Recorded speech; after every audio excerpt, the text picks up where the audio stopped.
next, holiday bells ring loud for the BU Terriers men's hockey team after winning the first championship of the season. We'll move some iron and find out more about the strength and conditioning program that fuels BU athletics. And we'll meet a senior point guard who just loves the threes. We've got a bark as bad as the bite. This is BU Terriers Unleashed. As the second half of the hockey season gets going, we take a look back on the incredible week the men's ice hockey team had at this year's Friendship 4 in Belfast, Northern Ireland. It's the people there, they roll out the red carpet for your kids, and your kids see that right away. It's become kind of a destination for a lot of their community members. They get excited about it. I've seen through the eyes of our kids who don't get the chance to play hockey in Northern Ireland very much. They play hockey across the world. But 2 times now I've been able to see them kind of saying, why are we going there? You know, tell us what's so special about going to Belfast. And then by the end of it, you can tell that they think it's a really, really great experience. Yeah, I was looking forward to it, and I thought it was great for our guys to, spend a lot of time together. It's not too often in college you spend a week away together with your team. Clearly you're around each other quite a bit, but on the road, different country, I thought it was a lot of fun, good bonding experience for our group.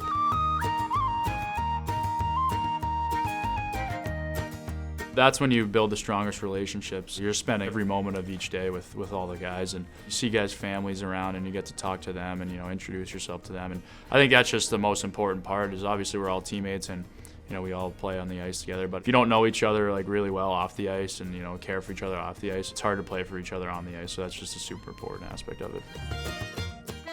The Terriers flew into Dublin, Ireland, and after a day of touring that city, it was on to Belfast, where along with daily practices, they spent 3 days learning about the culture of Northern Ireland. They also visited museums and other tourist attractions.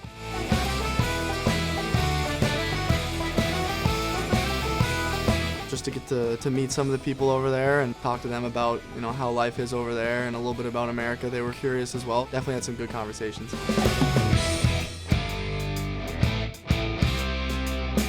We went to 2 different schools. They had a lot of fun with the kids. The kids were very well behaved. So I was surprised how many of the kids actually knew players in the NHL. It was cool to see that hockey's growing over there.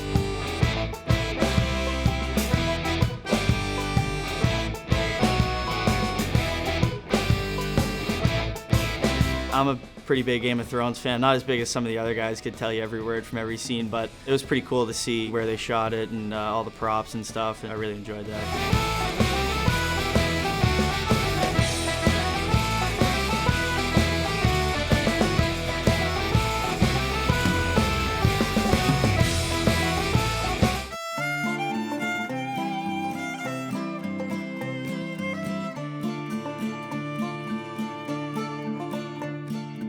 We went to the Crumlin Road prison too. That was pretty cool, and obviously it's an older place, but it was just cool to walk through the actual cells and stuff like that.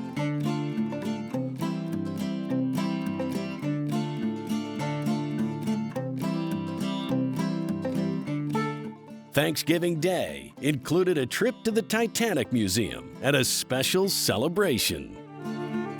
Obviously just a insane experience. I mean, just to see all that stuff, and I've watched the movie, but you don't really know all the specific details, and they included a great deal of things that a lot of people don't know, and it was cool to see. We got to eat our Thanksgiving dinner there after in a room that was kind of recreated like the most popular Titanic scene.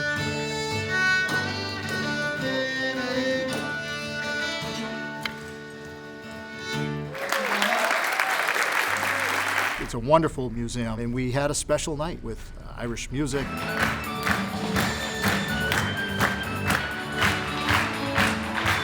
Had some Irish dancers come out, and some of our players partook in that at the end. It was good to just see a different lifestyle, be foreigners for a change.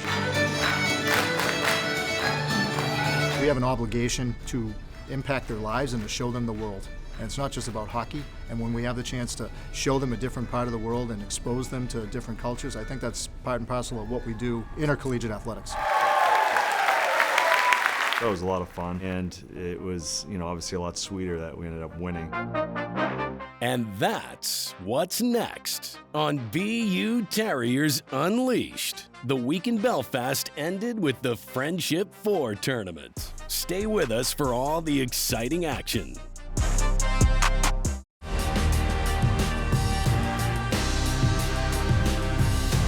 Over the week of Thanksgiving, the BU men's ice hockey team was lacing them up in Northern Ireland. They spent the week touring and taking part in cultural exchange, but once Thanksgiving was over, it was time for the Friendship 4 tournament, held at the SSE Arena in Belfast. Besides the Terriers, battling it out for the championship this year would be Harvard, Notre Dame, and BU's opening round opponent, Merrimack. It was about halfway through the first period, and the Terriers strike. Devin Kaplan sent a pass to Aiden Celebrini, and Celebrini netted his first goal of the season to make it 1-0. About a minute later, BU adds another. Over the line, Cole Hudson. Cole centers one. Got a man for a shot at a goal there, Amonte. A little later in the period, the Terriers are shorthanded, and they go up by 3. Bednarik now has it on the lead. Bednarik's got some help. Far side, wrister and a goal! Gavin McCarthy. It was also Gavin McCarthy's first goal of the season. It's always nice to see guys that maybe don't score as much as some of the other guys to get on the scoreboard. Gives them a little bit of confidence, and you can see our guys get excited for those guys. You look at our team this year, it's a little different from last year. This year, we got some really good players, but it's got to come from everyone. Merrimack would climb back into this one later in the game. The Warriors had the only goal in the second period, and when they scored the first goal of the third, it cut BU's lead to 3-2. But the Terriers responded with a huge third period goal. Shot through, save, rebound, goal, Quinn Hudson. Oh, did the Terriers need that?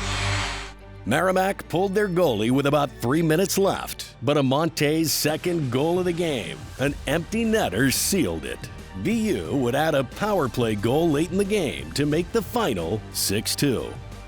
Goalie Matthew Caron had 31 saves in the win. Our season wasn't off to the best start, so we kind of felt that this could be a spark or a turning point where we could string together a couple wins, and I think that was obviously a good step in the right direction.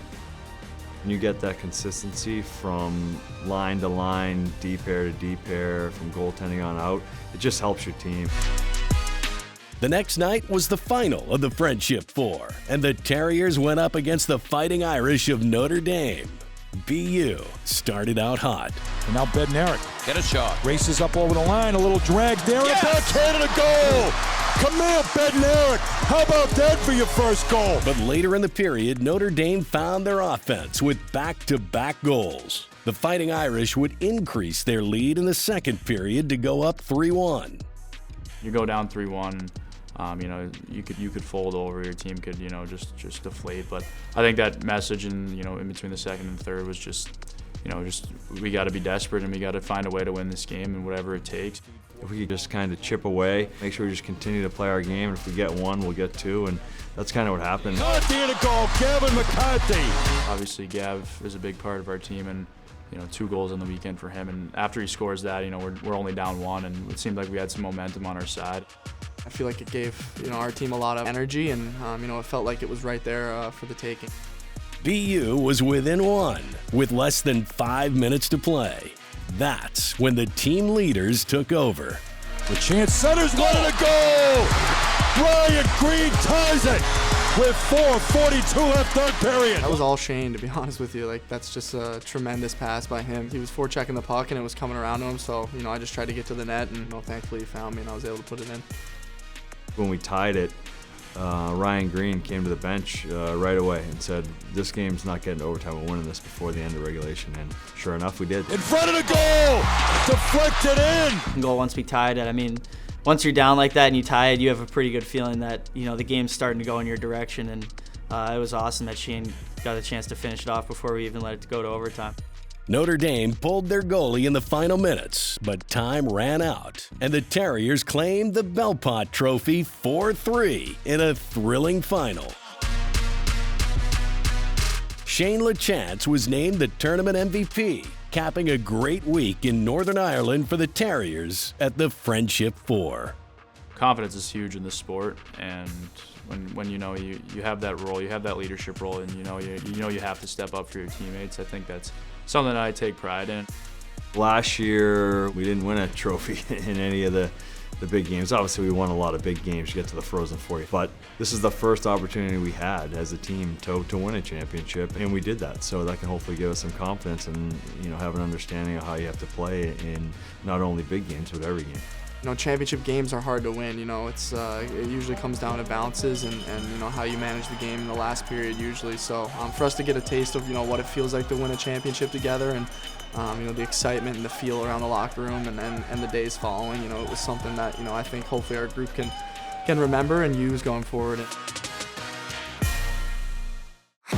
Coming up, we go behind the scenes and meet Glenn Harris, the head strength and conditioning coach, who has spent close to 3 decades guiding athletes to their full potential. That conversation is next.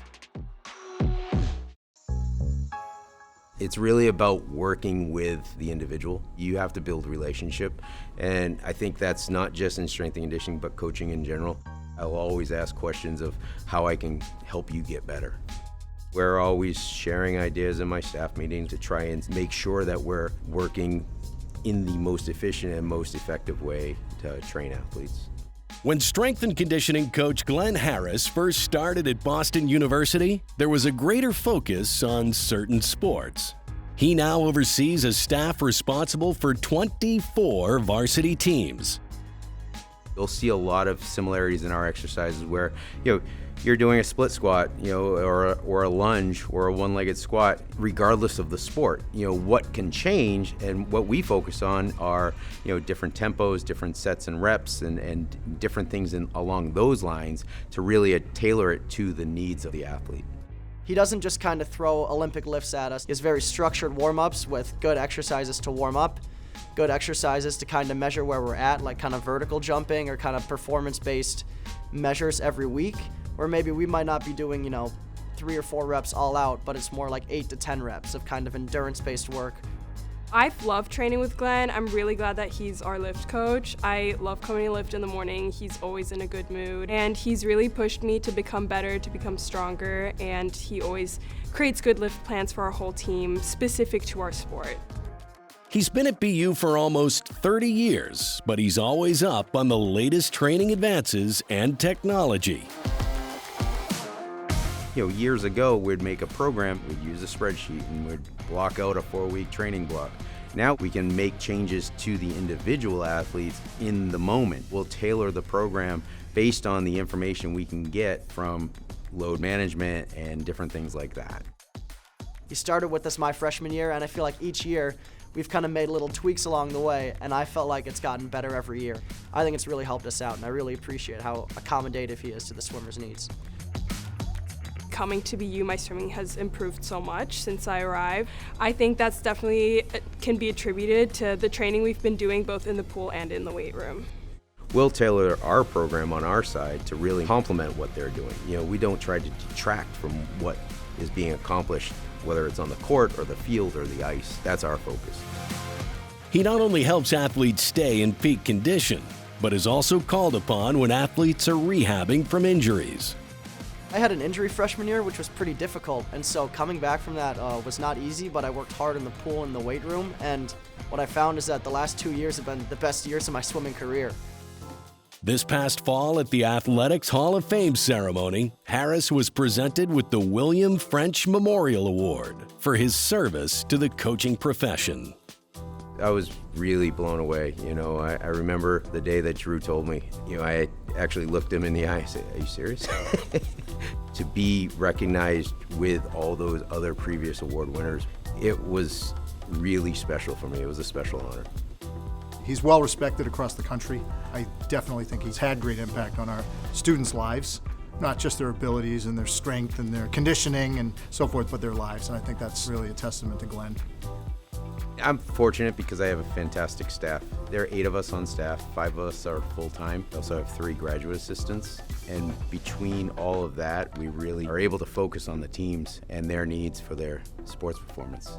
They're very flexible in terms of making sure we get what we need and have enough time to balance both academics and the sport. Being able to go to lift in the morning and see Glenn with a lot of energy and see everyone kind of ready to go and kind of getting my day started on the right foot just puts me in a really good mood for classes the rest of the day. I've been really lucky to be on the side of being an athlete of his, but also now kind of a peer and coworker. The consistency piece just like rings true for me the most. He shows up every day, the energy, the dedication, just kind of his thoughtfulness. I think that's one of the biggest things is he's really thoughtful with his teams and his student athletes and his programming and understanding how to really connect. Seeing her evolve and come back as a coach to run her own program, to see that, to be a part of it is really cool.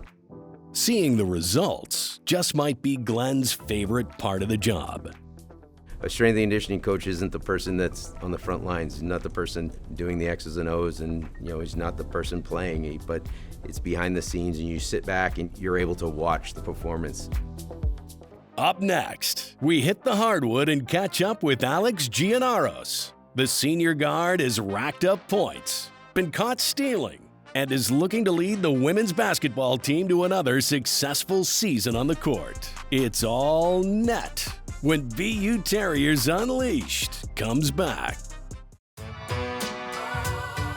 BU will settle now into the half court as Erickson hands it off to Giannaros. Fakes the three on Ryan. Step back three, you bet! Alex Giannaros is starting to heat up. I don't know what life's like without basketball. Like from the time that I can remember, I've always been playing. Giannaros down to 4. Giannaros the drive, right hand, butts it up and in. That was like the first sport that I ever got into. I would just go outside, shoot around. A lot of my friends played as well, so at recess we were always playing. Erickson to Giannaros, being guarded by Wilson. Giannaros, step back three at the buzzer, it's good!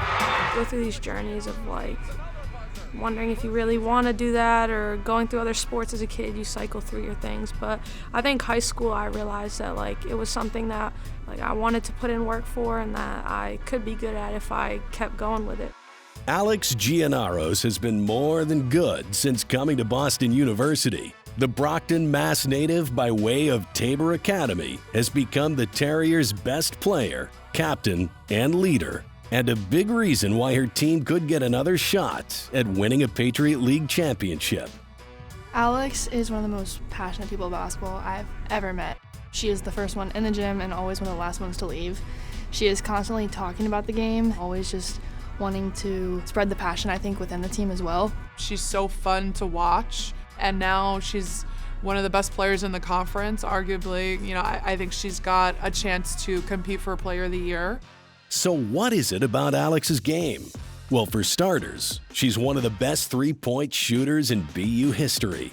She creates such great space between her and her defender, whether it's just a step-back three or a sidestep or shooting behind screens. Her footwork is so on point, and it's so quick for her to shift her feet to face the basket. People don't realize those little things. She's got a really quick release. My dad was a good shooter. He taught me how to shoot, so I've spent a lot of time with him working on that. He even comes here when I'm struggling really bad and I need just to fix something. I text him, hey, and he'll be down here in an hour. She's also become a top defensive player. That's one thing we've actually gotten on her a lot, was her to focus not just on the offensive end when she was younger, but contribute on the defensive end. And last year she was top 3 in steals in the league.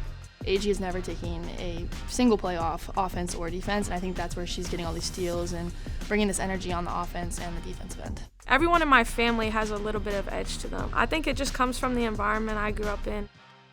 But it's her ability to be a team leader that stands out the most. Giannaros picks up her dribble, gets it over to McLaughlin, almost taken away, and it is taken away. But Giannaros gets it back.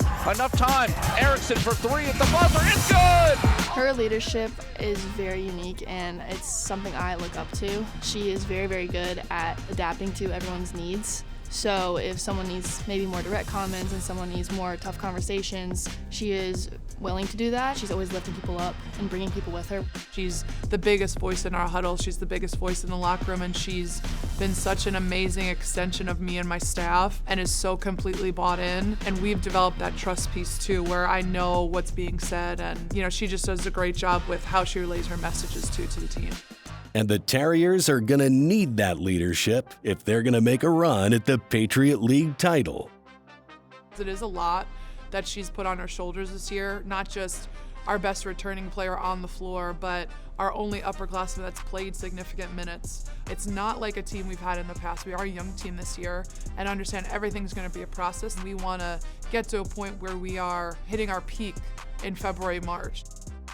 The second half of the season is the most important, but I think this freshman group really brings something different that we haven't had. There might be the ups and downs, but when we get to Patriot League, that's when it all counts, and I'm excited to get there. She sat in my office this year and is like, if we get there again, I don't know if I could take another loss in a championship. And just talking through the fact that we've had that experience, some people don't get to play in championships with the sold out house here. I hope those moments are what she remembers. And then, that she left this place better than when she came in, which she has. And she believes in that. She definitely buys into wanting to make other people better. And that's a piece of her leadership that is a servant leadership and what makes her so special. Now 3 by Giannaros again, right in the face. Time to blow the whistle on this show. The winter season at Boston University has made the turn, with the spring sports not far behind. And we'll keep the stories coming when we see you next time on another jam-packed episode of BU Terriers Unleashed.